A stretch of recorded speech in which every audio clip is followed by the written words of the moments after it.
Assalamualaikum warahmatullahi wabarakatuh. Alhamdulillahi rabbil alamin wa bihi nasta'inu ala umuri dunya waddin. Wassalatu wassalamu ala asyrafil anbiya'i wal mursalin sayyidina maulana Muhammadin wa ala alihi wa sahbihi wa sallim ajma'in. Amma ba'd.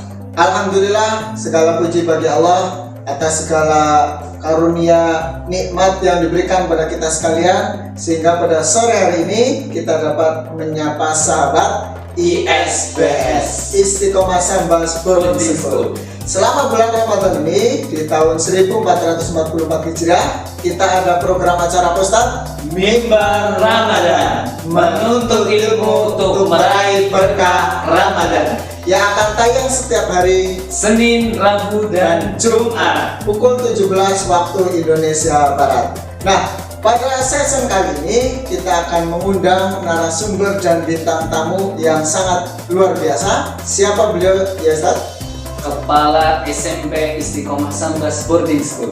Dan bintang tamu yang lain yaitu Ustazah Nur Hati Puji Utami, Kepala Bidang Keagamaan dari SMP Istiqomah Sambas Boarding School.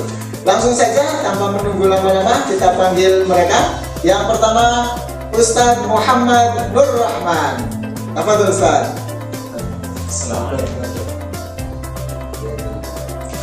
Selanjutnya bintang tamu kita ada Ustazah Nur Hati Puji Utami.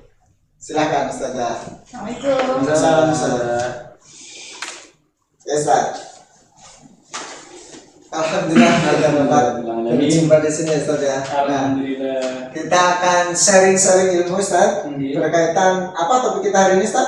Hadis-hadis seputar Ramadan. Nah, hadis-hadis sekitar Ramadan atau hadis-hadis berkaitan dengan puasa. Nah, di sini sudah ada Ustaz Muhammad Nur Rahman, Kepala SMP Istiqomah Sambas Boarding School, dan Ustazah Nur Hati Puji Utami, Kepala Bidang Keagamaan dari SMP Istiqomah Sambas Boarding School. Selamat sore Ustaz Nur dan Ustazah Nur Hati Puji. Selamat sore.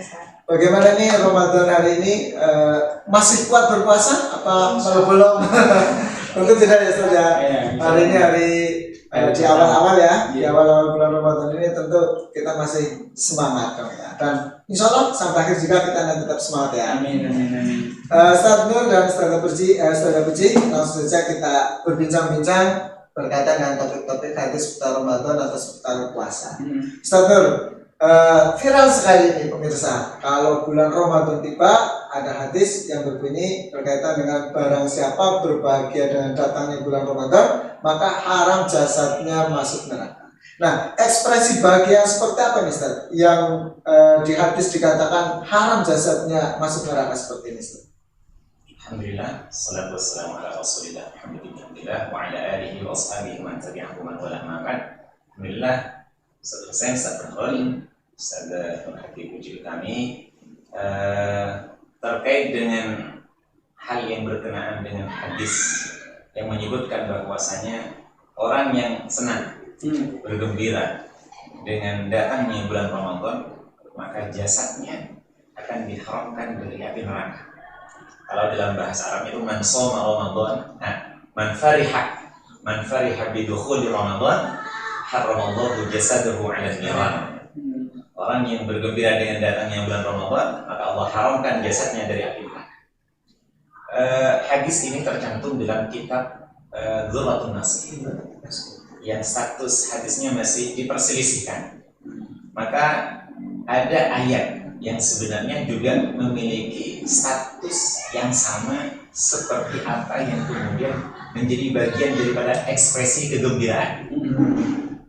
Ayat ini oleh Allah Subhanahu wa taala dijelaskan dalam surah Yunus, a'udzu billahi minasyaitonir rajim, qul bi fadlillahi wa bi rahmatihi fabidzalika falyafrahu. Katakan wahai Muhammad dengan fadlullah. Para ulama tafsir mengatakan fadlullah huwal Quran. Kemudian wa bi rahmatihi, dan dengan rahmat Allah Subhanahu wa taala. Apa makna rahmat dari Allah Subhanahu wa taala? Ad-dinul Islam, al-iman. Kemudian mahabbatullah, syariatullah, dan seluruh hal-hal yang berkenaan dengan at-taqarrub ila Allah. Berusaha untuk selalu mendekatkan diri kepada Allah Subhanahu wa taala. Ayat ini kemudian dilanjutkan fabidzalika falyafrahu. Oleh karena hal tersebut turunnya Al-Qur'an, kemudian karunia dari Allah Subhanahu wa taala dengan rahmatnya yakni agama Islam, iman, mahabbatullah, maka kita dianjurkan untuk berbahagia, bersenang. Senang dengan segala hal yang telah Allah Subhanahu wa taala berikan kepada kita. Puasa bagian daripada syariatullah. Perintah dari Allah Subhanahu wa taala, tujuannya adalah at-taqarrub ila Allah Subhanahu wa taala. Kemudian bagaimana ekspresi kita? Orang kalau kemudian mengekspresikan rasa senang, maka ada sikap yang nanti dipersiapkan untuk bisa melaksanakan apa-apa yang ada di dalam bulan Ramadan. Apa saja yang ada di dalam bulan Ramadan? Pertama, mengharapkan dirinya untuk istiqomah dalam ibadah.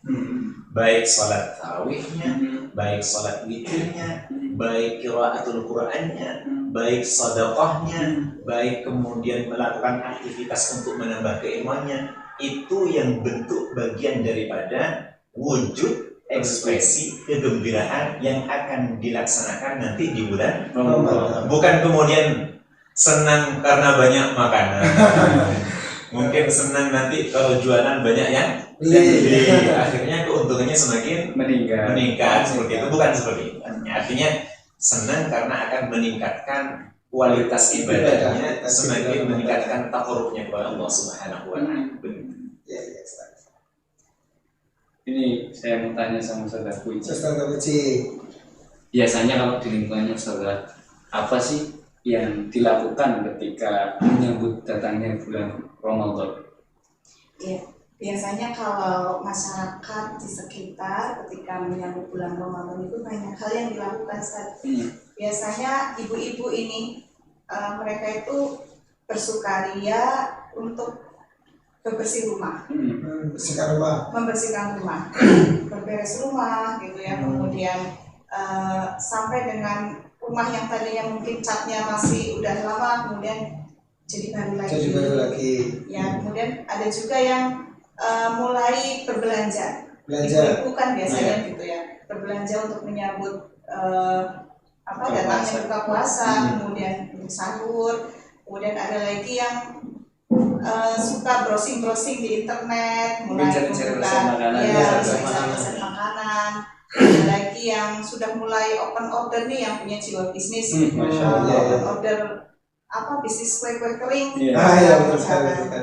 Sampai di masyarakat itu banyak juga yang ketika menyambut bulan Ramadan mereka datang untuk ziarah kubur. Ya mungkin ini terkait dengan puasa, Ustaz Nur. Ketika bulan puasa kan ada juga hadis yang menerangkan tentang bahwasanya as-saumuli wa ana ajzibi. Itu maksudnya dari as-saumuli wa ana ajzibi. Seperti apa, Ustaz? Alhamdulillah, terkait dengan hadis yang menjelaskan as-saumu wa ana ajzibi. Apa dibalik hadis tersebut? Hadis tersebut menjelaskan tentang bahwasanya puasa ini memiliki nilai keistimewaan di sisi Allah Subhanahu wa taala. Makanya awal daripada hadis ini menjelaskan kullu amali ibni Adam yudha'aful hasanatu bi'ashri amsal. Seluruh amal perbuatan manusia itu dilipat gandakan dari satu amal menjadi 10 kebaikan. Ila 700 dhifin, sampai berlipat menjadi 700. Sampai menjadi 700.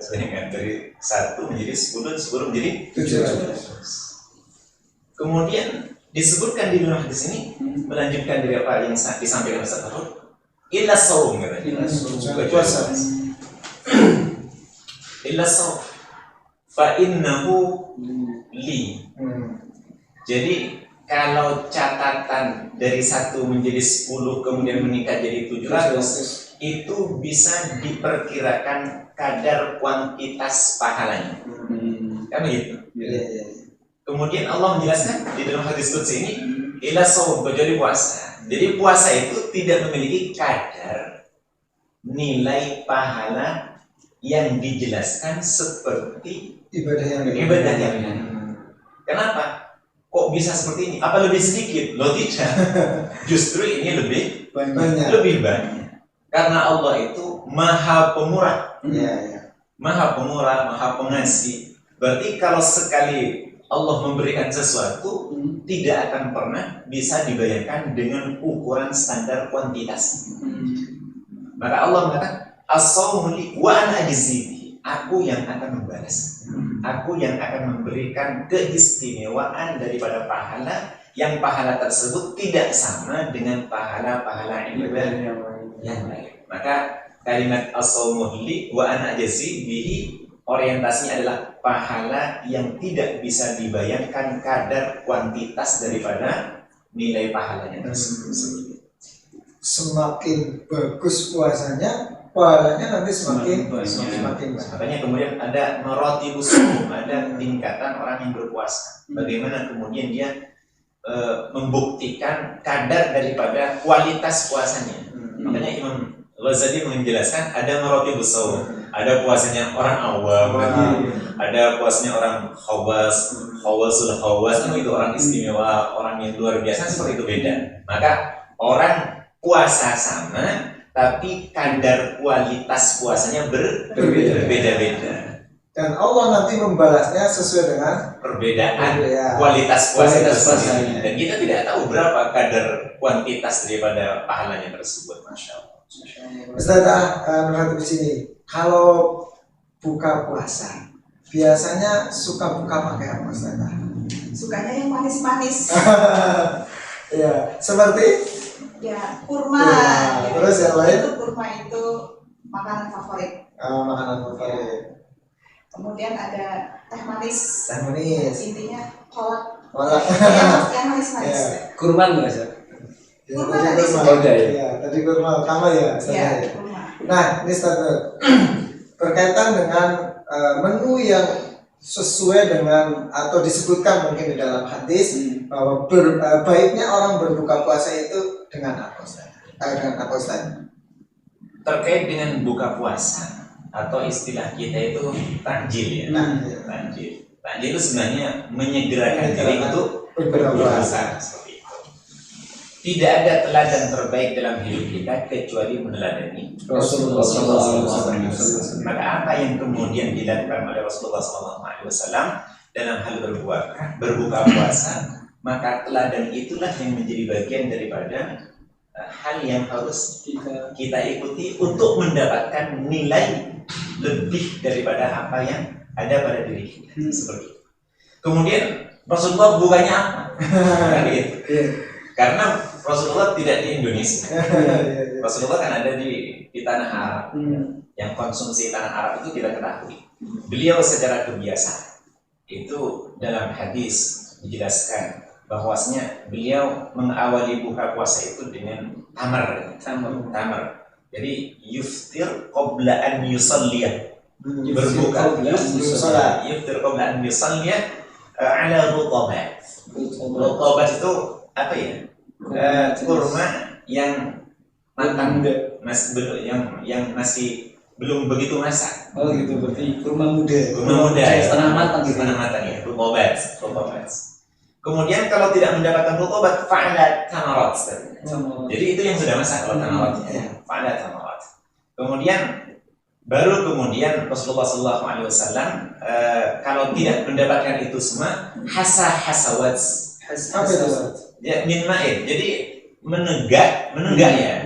Meminum beberapa teguk air untuk kemudian menyegerakan dalam berbuka. Jadi kalau orang berbuka puasa, menurut standar kebiasaan Rasulullah adalah kurma, rutobat, ya, tamar, kemudian air. Terus pertanyaannya, apakah kemudian kita mengkonsumsi selain seperti itu, seperti kolak pisang? Seperti kolak pisangnya. Iya. Kalau pisang wajib. Begini. Kalau dalam fikih di beberapa keterangan fikih, orang kalau setelah puasa kemudian takjil, maka sebaiknya dia makan yang manis, bukan yang ada pemanisnya. Itu Manis tapi tidak tidak berbahan pemanis. jadi tidak diberi Natural. natural. Kalau kemudian minum air, dalam keterangan fikih itu dijelaskan air yang tidak tersentuh oleh api, tersentuh oleh api tersebut tidak dimasak. Berarti Oh, air matang, bukan air mentah, tapi alami gitu. Alami, hmm. bukan air mentah kemudian punya potensi banyak bakteri. Ikan. Banyak juga Sebagai seperti itu. Artinya nilai sterilnya sudah aman. Biar dia tentu zam-zam Iya. Afdalnya Bisa, sih bisa, kalau bisa. ada. Hanya kemudian kalau zam-zam Saya lihat Iya, jauh ya. bisa. Kalau Indonesia kelapa. air kelapa Iya, ya. Itu kan betul, betul. airnya murni. Iya. Terus di jalan banyak juga ya. Banyak. Di jalan ya. Bukan nyaram aja. Iya betul. Artinya makan makanan yang manis tapi tidak mengandung Pemanis. Manis.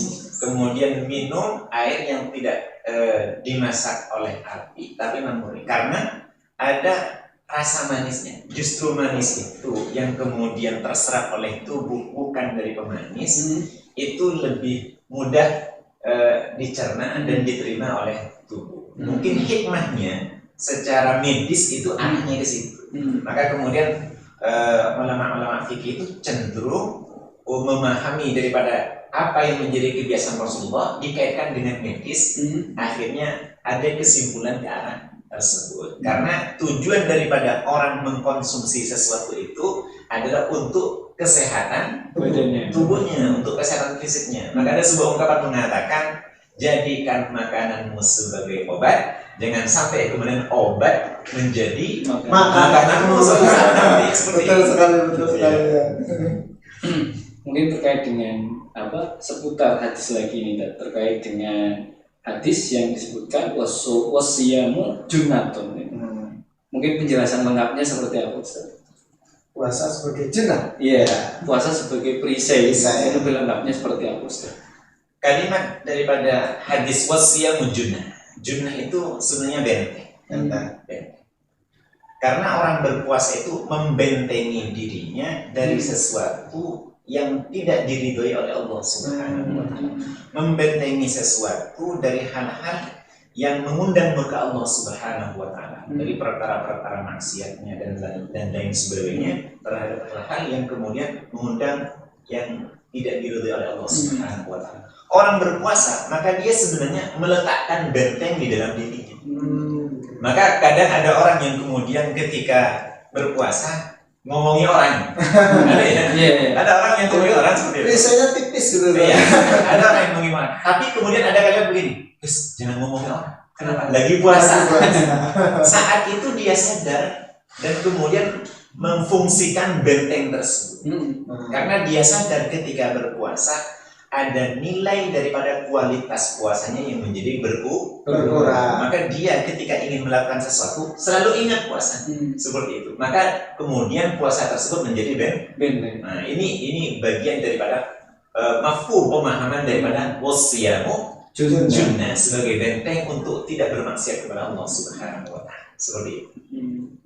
Untuk kedudukan hadisnya sendiri ini sahih, Ustaz. Kalau hadis ini kalau tidak keliru ya, ini riwayat Imam Bukhari. Jadi Sampai ya, hadisnya sahih. Jadi bahwasanya memang benar puasa itu bagian daripada benteng manusia untuk tidak kemudian mudah melakukan kemaksiatan kepada Allah Subhanahu wa taala. Maka hadis ini ada lanjutannya. Wa idza kana yaumu shaumi ahadikum, maka ketika seseorang ada di hari di mana dia berpuasa, fala yarfus katanya. Maka jangan yarfus. Yarfus itu dalam kamus dijelaskan maknanya ar-rafas bermakna jima, berhubungan suami istri, bukan berzina, bukan. Makanya di Al-Quran wahida lakum lailatas siyami ar-rafasu ila nisaikum. Ar-rafas makna jima. Ada juga yang kemudian memaknai kalimat yarfus ini maknanya adalah mengucapkan kata-kata yang mengarah pada hal tersebut. Perkataan kotor yang mengarah pada zina seperti itu. Sekarang kan banyak, mohon maaf, podcast itu ya, podcast yang kemudian membicarakan sesuatu yang sebenarnya tabu dibicarakan. Tapi kemudian muncul kalimat-kalimat tersebut sampai kemudian mindset orang berpikir, oh ini arahnya ke ini arahnya ke sini. Bahasa itu tuh nyerempet. Itu kalimat rofas itu sebenarnya. Seperti itu. Kemudian lanjutan hadis ini, wala yaskhab katanya. Yaskhab itu jangan sekali-kali kemudian mengatakan kalimat-kalimat yang mengundang seseorang itu untuk bertikai, untuk bermusuhan. Adu domba. Entah ngadu domba, entah memfitnah orang, entah kemudian mengucapkan kata-kata kotor dan lain sebagainya, yang kemudian muncul hal yang mengakibatkan seseorang itu bermusuh. Sama sekarang kuat ya. Zaman sekarang kuat ya. Ngirim berita. Jadi kalimat itu tidak muncul. Kalau kita bahasa mungkin ya tidak boleh. Tapi sekarang tidak hanya bahasa lisan, bahasa tulisan pun juga mewakili bahasa lisan. Kalimat fala yarfus wala yaskhab seperti itu mungkin lisannya tidak berbicara, tapi jarinya padahal jari perwakilan daripada lisan. Seperti itu. Ini yang perlu untuk kita pahami bersama. Seperti itu. Sekarang ini giliran Ustaz Puji terkait dengan kebiasaan di masyarakat ini kan kadang kalau keluar malam ini ya katanya kan setan-setan belenggu. Kalau keluar malam jam 2, apalagi ini maksud dari setan-setan ketika bulan puasa di belenggu ini, setan-setan yang biasa dipahami oleh masyarakat kan mungkin penampakan seperti itu. Akhirnya orang-orang itu kadang takut juga. Itu tanggapannya seperti apa? Berani nggak kira-kira ini ya? Iya, kalau keluar malam ini. Ya mungkin nyari sahur gitu. Padahal setannya jadi belenggu. Kalau keluar jam 2 malam sendirian takut. Ini gimana ya Ustaz ya? Hadis ini maksudnya seperti apa Ustaz? Ada setan-setan di belenggu. Talinya pakai apa ini? Benar ya. Jadi ada sebuah hadis yang menjelaskan sufi dari syayatin. Setan itu dibelenggu. Jadi orang yang penakut harusnya berani gitu. Menurut pemahaman zahirnya hadis tersebut. Namun yang perlu kita ketahui bahwasanya Allah menjelaskan wa ma khalaqtul jinna wal insa illa liya'budun. Ada dua makhluk Allah yang mukallaf, yang memiliki beban hukum ibadah untuk menjalankan syariat. Yang pertama adalah jin karena lebih dahulu diciptakan. Yang kedua adalah manusia. Sebenarnya setan ini bukan makhluk kan? Justru setan itu bukan makhluk. Setan itu sebenarnya adalah yutlaku ala kulli adin mungar. Dimutlakan bagi segala sesuatu yang sifatnya jauh dari Allah. Jadi manusia juga bisa dikatakan setan, jin bisa dikatakan setan. Kalau perbuatannya semakin jauh dari Allah. Bukan fisik, bukan setan itu ya. Lalu ini ya gitu ya. Bukan pocong. Kuntilanak gitu ya. Karena sebenarnya kalau hantu di tempat kita itu kan beraneka ragam. Ada pocong, ada apa lagi? Suster sobat. Ada dan lain sebagainya. Sebenarnya mereka itu jin. Sedangkan setan ini dijelaskan bahwasanya sifat yang melekat pada diri makhluk, baik itu melekat pada diri jinnya atau melekat pada diri manusianya. Maka sufi dari syayatin, dibelenggu setan, dibelenggu sifat setan yang ada pada makhluk, yakni khususnya manusia yang pada waktu itu sedang berpuasa. Seperti itu. Jadi setan yang dibelenggu itu adalah perilaku setannya. Karena makna daripada syaitan itu syatona artinya ba'udah, jauh dari Allah Subhanahu wa taala. Sedangkan di bulan Ramadan, kita perhatikan di bulan Ramadan itu kan orang banyak kemudian Jadi soleh. masih dia betul. Jadi soleh. benar. Iya. Jadi soleh.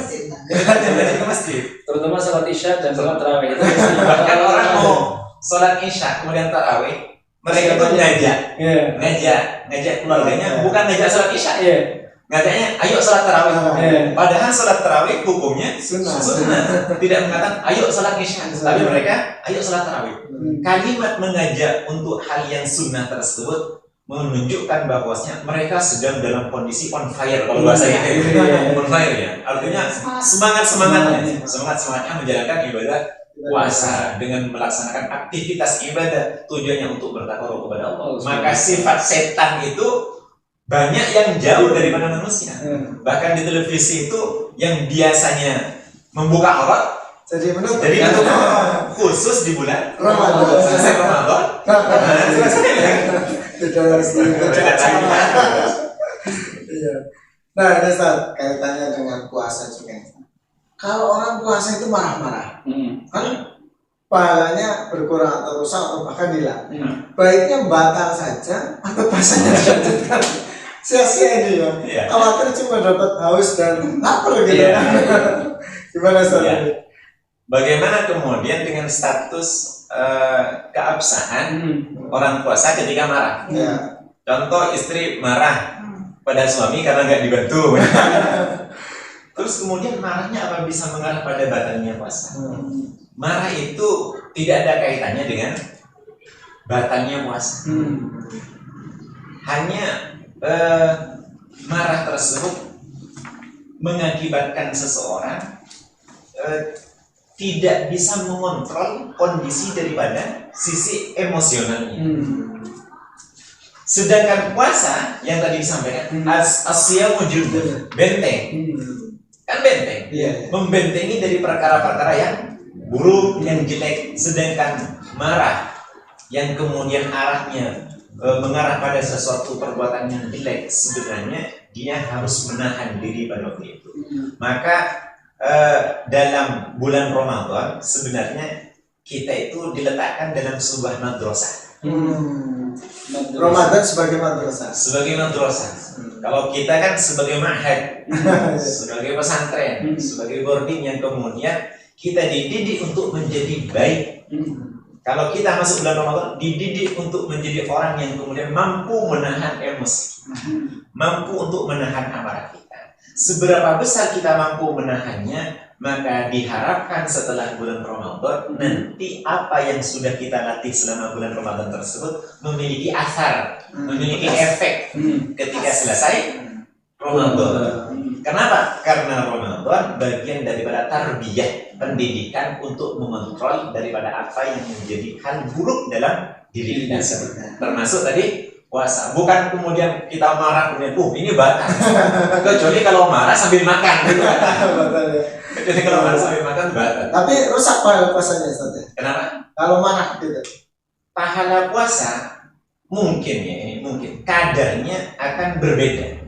Akan berbeda. Karena dia orang yang bisa sabar dengan yang marah. karena beda kualitas dengan orang yang mampu menahan amarahnya dengan orang yang tidak mampu menahan amarahnya. Maka ketika orang kemudian ingin mengajak kita untuk bertengkar, kemudian memprovokasi untuk melakukan sesuatu yang tidak baik, maka kita sebaiknya mengatakan ini shaim. Saya lagi puasa seperti itu.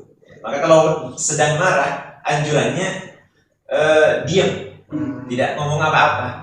Kalau tidak bisa mengontrol diamnya, duduk. Tidak bisa duduk, berwudu. Tidak bisa berwudu, berbaring. Kalau tidak bisa berbaring, maka menghindar dari orang ataupun sesuatu yang membuat kita marah. Seperti itu. Tidur aja. Tidur aja. Ini karena waktu juga nih Ustaz. Sebenarnya masih ingin kita bahas panjang lebar ya tentang Ustaz bahas. Sebenarnya masih banyak kan ya. Ini karena waktu juga, ini terakhir untuk Ustaz Puji. Ini sebagai seorang ibu, biasanya gimana cara agar bisa mendidik anak-anaknya biar bisa menahan marah gitu Ustaz. biar tidak cepet-cepet benar-benar malas. Tipsnya apa? Tipsnya apa gitu. Ya. Tentunya yang pertama tadi benar kata Ustadz bahwa kita harus menghindari dari hal-hal yang memicu atau berpotensi untuk membuat kita jadi Jadi marah. marah. Gitu. Kemudian yang kedua tentunya melatih anak untuk banyak-banyak beristighfar. Beristighfar kalau kamu itu sedang puasa.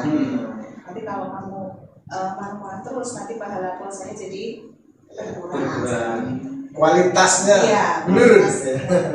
Ya seperti itu. Mungkin mengajak anak untuk mungkin melakukan olahraga ringan atau aktivitas yang membuat mereka senang dan mengalihkan emosinya yang tadi mungkin disalurkan ke yang lain. Iya, seperti itu. Olahraga.